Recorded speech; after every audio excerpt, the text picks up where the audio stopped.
Oi, gente, tudo bem? Está começando Sobre Política. O Código de Defesa do Consumidor completou 35 anos e, por isso, no programa desta semana, vamos falar sobre os direitos e deveres nas relações de consumo. Qual a responsabilidade das empresas que oferecem serviços de compras online? Você vai saber como se proteger no comércio eletrônico e fugir dos golpes online. Aqui no estúdio, vamos saber mais sobre a atuação e o papel dos órgãos reguladores e de fiscalização na garantia dos nossos direitos na hora da compra. E quando temos que lidar com problemas de serviços essenciais, como nas contas de luz, água, telefonia e internet, quais são os nossos direitos e os deveres das concessionárias? O Sobre Política está começando.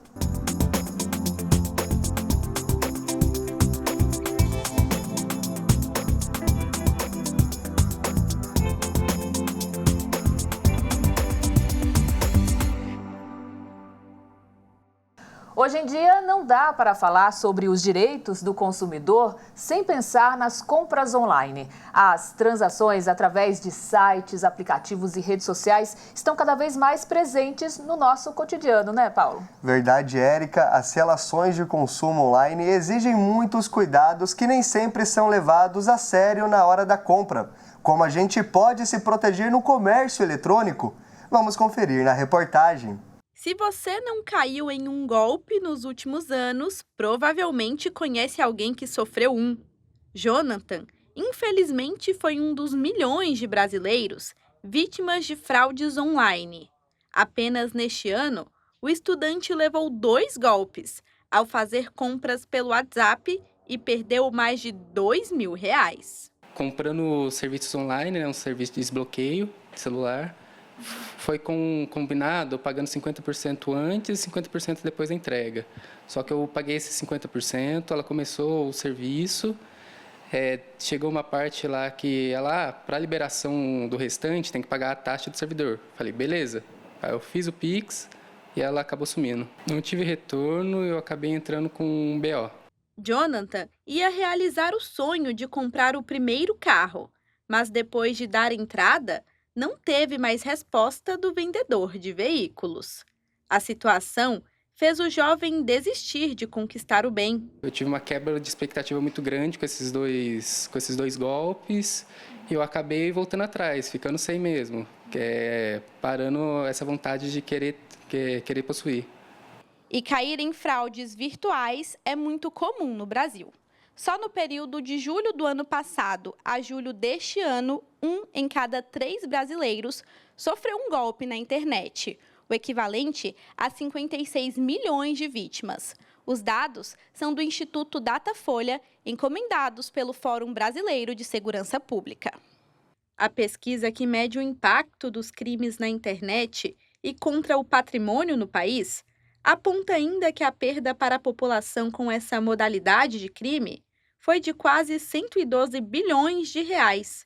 Entre os golpes mais comuns estão o do Pix ou boletos falsos, fraudes contra cartão de crédito e compras não entregues. Sem dúvida nenhuma, o número 1 de golpes que acontece não só no Brasil, mas no mundo todo, é o chamado phishing. É aquele site que se parece ser da instituição, do banco, da loja, mas na verdade não é.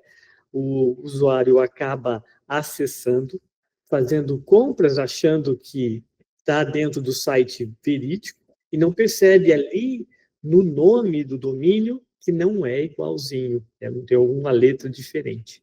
Esse, sem dúvida nenhuma, ele é o primeiro. O segundo é quando a pessoa se passa por algum ente querido pelo WhatsApp, como filho, ou como esposo, como algum amigo, e este mandam, olha, troquei o meu WhatsApp aqui, e esse é o meu novo WhatsApp, mas com a foto daquela pessoa. Daí você acha que é a pessoa, e daqui a pouco ela começa a pedir dinheiro para enviar Pix. O outro também, golpe muito comum, são lojas novas que saem no mercado, colocando preços maravilhosos. A chance de receber o dinheiro de volta após sofrer um golpe é de menos de 1%. Por isso, ter atenção é muito importante. Para esse perito internacional em segurança digital, existem 3 pontos principais que as pessoas devem observar antes de realizar uma compra pela internet. Eu digo 3 pontos. O primeiro são preços muito baixos ou condições muito baixas. O segundo é o sentido de urgência. Esse sentido de urgência, agora que só é o último que tem, ou agora não vai ter mais o desconto. Essa necessidade de urgência é típico de um indicativo de ser fraude. E o terceiro ponto é o fator da pessoa, eles quererem passar por alguma empresa ou por alguma celebridade. Então, sempre você precisa verificar se realmente aquela empresa está realmente oferecendo aquele produto no site original. Então, se seguir esses 3 pontos, certeza absoluta que você vai cair, tem chance de cair no próximo golpe.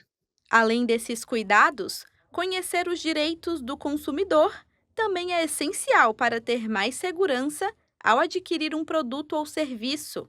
E o Código de Defesa do Consumidor é a legislação que protege os compradores, seja de forma online ou física.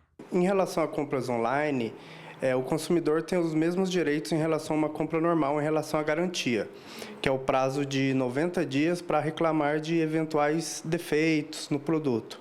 Além disso, o consumidor também tem o direito de arrependimento, no prazo de 7 dias, independente de qualquer defeito no produto, ele pode pedir a devolução do dinheiro e a devolução da mercadoria também. Agora, depois de sofrer 2 golpes, Jonathan toma algumas precauções antes de realizar uma compra online. Dessa forma, se protege dos crimes e evita passar de novo por essa frustração. Sempre quando eu estou fazendo compra online, eu procuro sobre feedbacks e procuro comentários sobre a empresa ou a pessoa que está fazendo. Sempre procuro um reclame aqui e procuro sobre CNPJ. E pagar depois de você ter o bem nas suas mãos, e sempre quando você for comprar de algum site, procure aquele seguro que tem tipo a Shopee, Mercado Livre, a LX, que só libera o pagamento para o vendedor quando o produto estiver em suas mãos. Érica, como vimos na matéria, o tempo inteiro estamos expostos a situações de fraudes e golpes. Por isso, é preciso redobrar os cuidados na hora da compra pela internet, não é mesmo? Exatamente, Paulo. E hoje temos novos formatos de comércio eletrônico que facilitam a nossa vida, como as compras através das redes sociais, mas ao mesmo tempo também exigem muita atenção na hora de escolher um produto ou um serviço pela tela. Com certeza. Vamos ao nosso primeiro intervalo. No próximo bloco, vamos falar sobre a importância da atuação dos órgãos de fiscalização de produtos e serviços. Para falar sobre este assunto, aqui no estúdio, vamos receber o advogado Renan Andrade. Voltamos em instantes.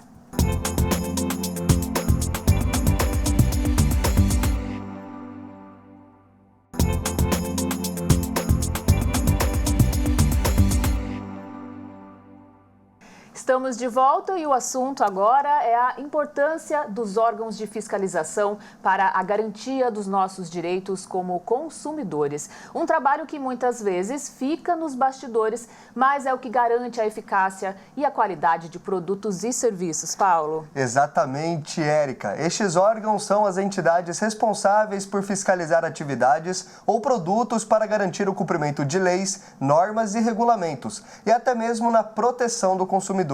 Para falar mais sobre este assunto, nós recebemos aqui no estúdio o advogado Renan Andrade. Renan, muito obrigado pela sua participação. Eu que agradeço, Paulo, o convite. Perfeito. E para a gente então começar essa entrevista, falar qual que é a importância de existir esses órgãos de fiscalização. Bom, esses órgãos de fiscalização, eles vieram na esteira da época da privatização dessas empresas, porque antigamente o serviço público era prestado diretamente pelo Estado. Quando o Estado resolveu privatizar isso, entregar na mão do mercado privado para atuar, ele se reservou o direito de regulamentar todo esse funcionamento, porque são serviços essenciais. Portanto, ele dita, o Estado, por meio dessas agências reguladoras, quais são as regras que estas empresas que receberam esse mercado na privatização precisam seguir para que o serviço seja prestado com qualidade. E o Estado, além de editar as regras, ele fiscaliza e, inclusive, pode sancionar se ele notar que as regras estão sendo desrespeitadas.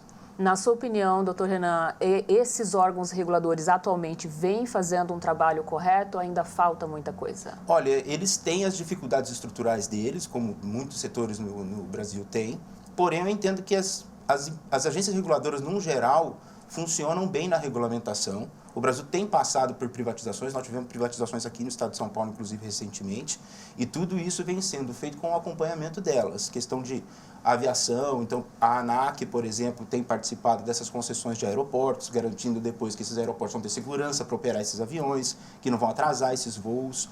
E a gente não pode dizer que, no macro, tudo não funciona. Quando a gente percebe que tem um problema conosco, a gente costuma dizer que a coisa não anda bem. Mas, se a gente pensar no macro, eu entendo sim que essas agências têm funcionado bem, apesar das dificuldades de orçamento e de estrutura de pessoal que quase todos os órgãos passam. E a gente sabe que é muito complicado, às vezes, para o cidadão sozinho, né, lutar contra uma empresa, buscar os seus direitos. Por isso que é importante existir também essas agências reguladoras, até mesmo o Ministério Público, por exemplo. Sim, existem duas questões. Primeiro, que a força que um cidadão isoladamente pode ter para disputar com uma empresa dessa, que via de regra são empresas milionárias de grande porte, é muito difícil essa briga. A briga não é paritária. Outra questão é que, dependendo do problema que se tem, ele sozinho não justifica a pessoa ir atrás. Porque às vezes é uma questão que a pessoa prefere tolerar, embora esteja errado, porque vai dar muito trabalho para resolver. Só que quando a gente pensa isso no macro, estes órgãos fiscalizadores e o próprio Ministério Público também percebem, opa, peraí, está afetando muitas pessoas. A gente precisa intervir como instituição para tentar reparar isso, porque um só deles não vai atrás. Então, é uma pequena diferença no peso de um produto, um rolo de papel que deveria ter 30 metros, ele está vindo com 29, e ninguém vai reclamar por causa de 1 metro de rolo, mas pensando na indústria, talvez isso justifique uma ação coletiva ou alguma medida pensando no macro. Como que funciona essa questão de ações coletivas e nessa questão de você evitar mesmo ir para a justiça, né, e fazer, de repente, conciliação, algo extrajudicial? Bom, a gente tem alguns entes que estão legitimados a fazer esse tipo de demanda judicial específica, que é regulamentado por uma lei própria, que é a Lei de Ação Civil Pública. Junto com o Código de Defesa do Consumidor, elas se sobrepõem e regulamentam grande parte desse procedimento. A importância dessas ações é porque muitas vezes o consumidor sozinho não vai ter força para brigar por aquilo, ou às vezes aquele dano é tão de pequena monta, pensando só naquele consumidor, que não justifica ele ir atrás daquilo. Porém, quando a gente pensa no cenário macro, a gente percebe que essas pequenas lesões são tão multiplicadas que aquilo no grande passa a demandar uma atuação de algum ente de forma coletiva para proteger todo aquele conjunto de pessoas que estão sendo lesadas minimamente. Você pode citar alguns exemplos para a gente? Bom, nós temos, dentre essas instituições, o Ministério Público, eu acho que ele é o expoente nisso tudo. Temos também as associações privadas, tem algumas regras de como elas podem fazer isso, mas elas também podem. Temos a Defensoria Pública por causa dos hipossuficientes, são as pessoas mais vulneráveis. Perfeito. E existe 2 processos, né? Tem a questão dos órgãos de regulamentação e o de fiscalização também, né?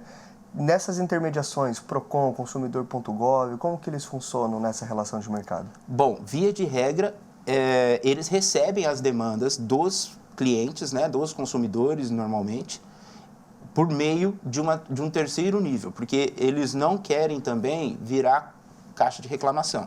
Então, eles recebem as demandas com um protocolo do que já foi aberto no prestador de serviço que já não deu certo, eles pedem para procurar primeiro a ouvidoria do órgão, também não deu certo, aí os procura com tudo isso já anotado, né, os números dos protocolos, e eles avaliam se tem algum tipo de legitimidade naquela reclamação. Havendo, eles chamam para uma composição, eles normalmente pedem 10 dias para responder, e pode sair uma solução consensual daquilo ali. Porém, vai depender da concordância do prestador de serviço que está sendo acusado. Se ele não concordar, muito possivelmente a via vai ser a judicial. Aí tem que procurar o juiz para reclamar, porque o juiz é o único que pode efetivamente mandar alguém fazer alguma coisa. Bem, o Código de Defesa do Consumidor está completando 35 anos, né? Esse ano, vem lá dos anos 90. Muitas coisas mudaram de lá para cá, eu acho que principalmente em relação a essas relações de consumo no ambiente digital, né? Qual a sua opinião em relação ao CDC e como o CDC vem atuando atualmente? Bom, o CDC, eu acho que ele ainda consegue proteger bem os direitos que precisam ser protegidos, ele tem um arcabouço de proteção boa, porém, ele vem passando por modernizações até de uma forma imprópria, porque não é pela alteração legislativa, são decretos que vêm saindo e também a atuação de órgãos de fiscalização, como o próprio PROCON, porque também pode multar, pode dar diretivas, para que se, dentro daquele arcabouço de direitos protegidos, a gente consiga instrumentalizar isso num comércio de internet, no comércio mais dinâmico, porque em 1990 a gente não tinha isso. A gente tinha fretes que demoravam dias e com pedidos que você ia na loja fazer. Hoje você compra o produto, você nem vê o produto. Você compra uma foto e espera que o produto chegue na sua casa igual aquilo que você imaginou que a foto seria. Então, isso tudo não está dentro do CDC, mas tem regulamentações esparsas que vêm complementando aquilo que o CDC protege, que é o direito do consumidor de ter um produto adequado, seguro para uso, dentro das especificações que ele comprou, na quantidade que ele comprou. Perfeito. E como que o cidadão, né, pessoa que está em casa, pode participar também, contribuir para esses órgãos de fiscalização? Como que eles podem estar no dia a dia ao lado desses órgãos? Bom, eu acho que o principal mecanismo que a gente tem, que inclusive auxilia nisso, é a denúncia, formalizar a reclamação. Mas isso tudo precisa, primeiro, que o consumidor se conscientize de que ele precisa passar essa primeira etapa com as empresas, precisa tentar resolver diretamente com as empresas. Se elas não aceitarem a reclamação e o consumidor entender que tem razão, aí ele busca esses órgãos de fiscalização. A maior parte deles tem plataformas na internet para que se formalize essa reclamação por lá. Então, não é uma coisa muito difícil de se fazer, precisa só ter tudo documentado. E aí, a partir dessas denúncias, esses agentes de fiscalização, eles irão fiscalizar o caso concreto, analisar o conjunto de denúncias para ver se tem um problema macro e podem, inclusive, aplicar sanções de natureza administrativa, como multas. Então, acredito que essa forma, que é fora de um juiz, de pressionar o órgão que presta o serviço para que ele faça um serviço mais adequado e atenda melhor a população, é muito importante, para que a gente consiga resolver os problemas de forma mais rápida, de forma mais econômica. Perfeito. Sem Muito dúvida, né? Importante aí a gente não ficar calado, né? Surgiu um conflito, um problema, vai atrás da informação, vai lá no site, pesquisa, leia e faça a reclamação, né, doutor? Exatamente, exatamente. Com certeza. Muito obrigada pela sua participação. Eu que agradeço. Obrigado. E, pessoal, então é isso. Fica aqui com a gente, porque no próximo bloco vamos falar sobre os direitos do consumidor no caso de serviços essenciais, como os fornecimentos de água, luz e telefonia. Pois é, Paulo. E tem ainda, você vai também conhecer mais detalhes sobre o serviço do PROCON nas relações de consumo no ambiente digital. Nós voltamos em instantes.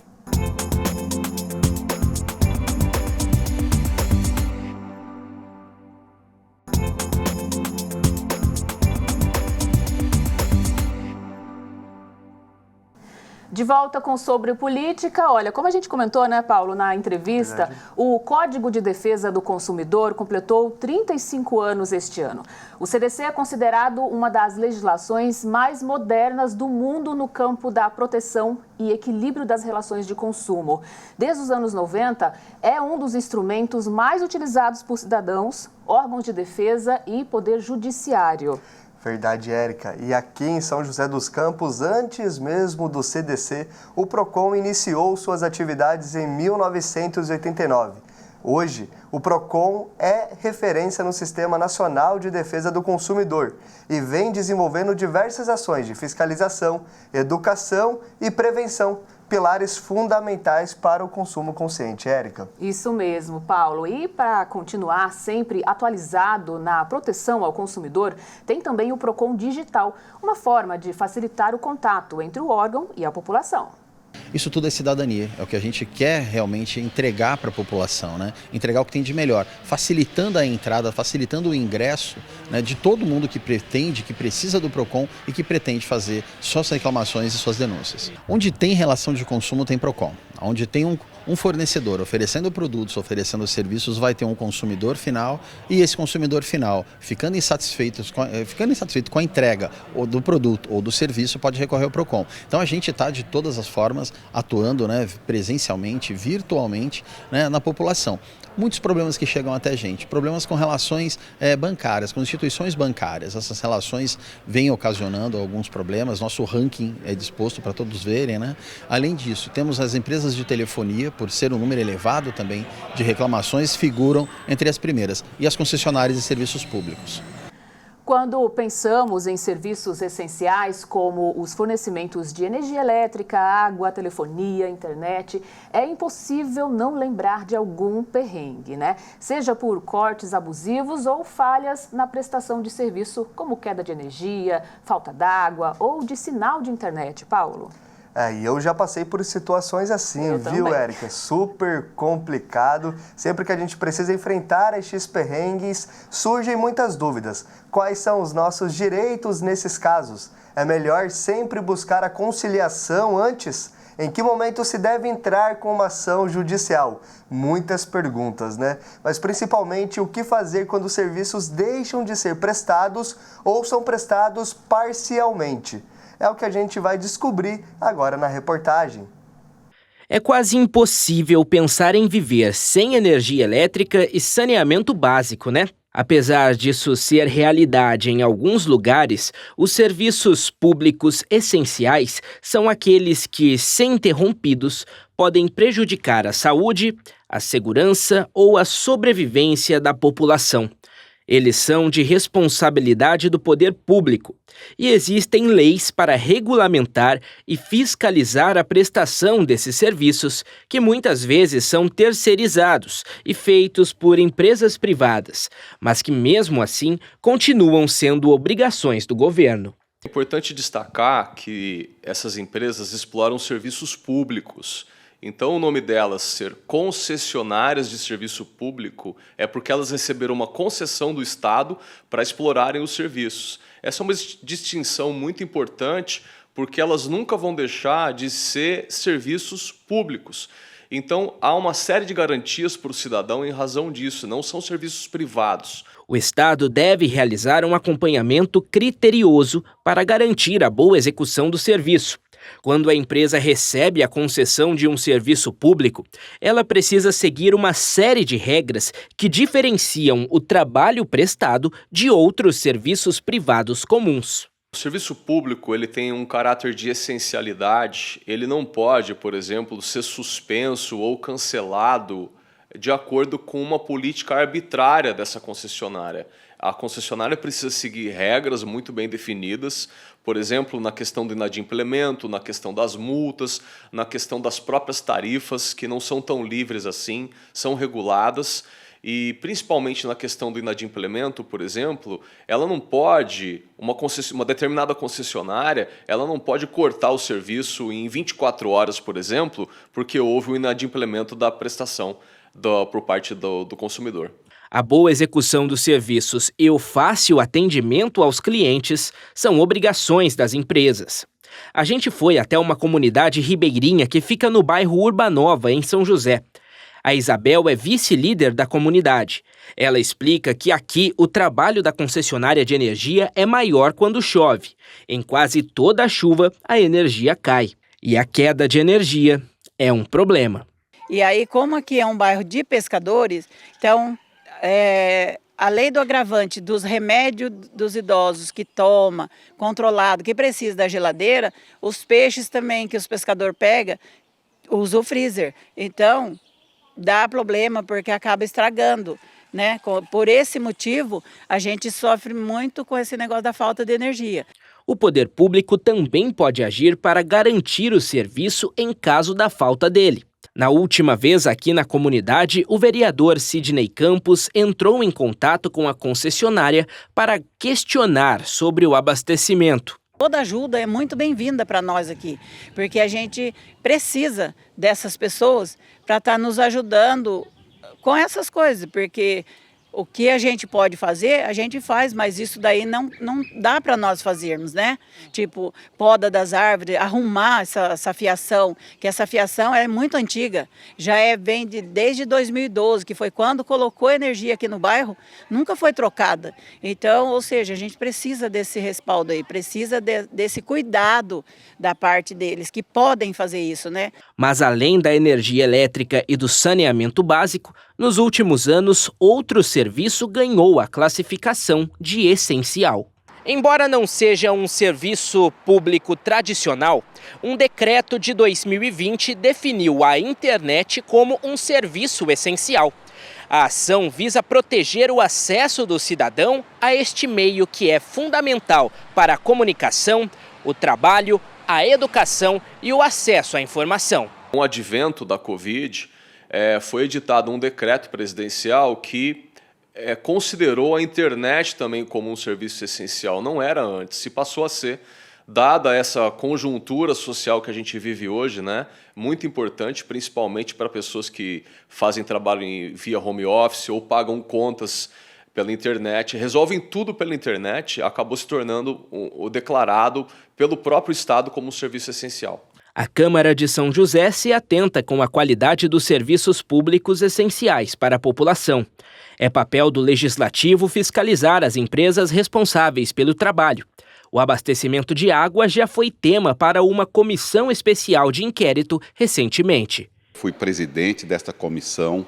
Relatamos a falta de estrutura da Sabesp, deixando a nossa população sem água final de semana, no meio de semana e com muita frequência. Portanto, a gente tem feito um trabalho aqui e vamos continuar fazendo, de que a Sabesp precisa olhar para a nossa cidade com respeito, tá?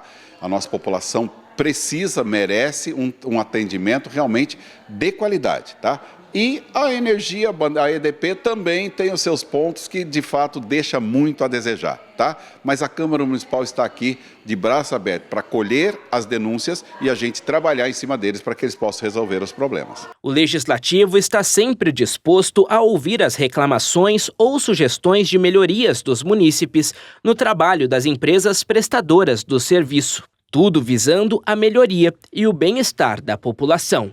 Inclusive, hoje mesmo eu recebi no meu gabinete um munícipe dizendo, olha, me cobraram uma conta 2 vezes, tá? Imediatamente eu passei para a Sabesp essa situação, espero que eles me dêem um retorno disso. Agora, o grande problema que nós temos não é nem a questão dessa questão de pagamentos, mas sim é o atendimento da Sabesp.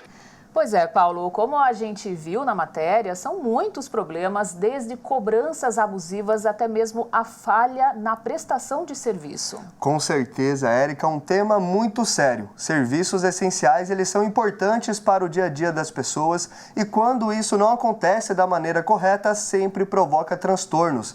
Vale até mesmo ressaltar o trabalho aqui da Câmara, que criou até uma comissão especial de inquérito para fiscalizar o contrato com a Sabesp aqui na cidade. Érica, justamente para proteger o consumidor. É isso, muito importante, né, esse trabalho. Bom, o Sobre Política fica por aqui. Para rever este programa na íntegra, é só acessar o nosso canal no YouTube, TV Câmara SJC. Participe nas nossas redes sociais. Tem ainda o nosso canal aberto 12.3, além do canal 7 na NET e 9 da Vivo. Até!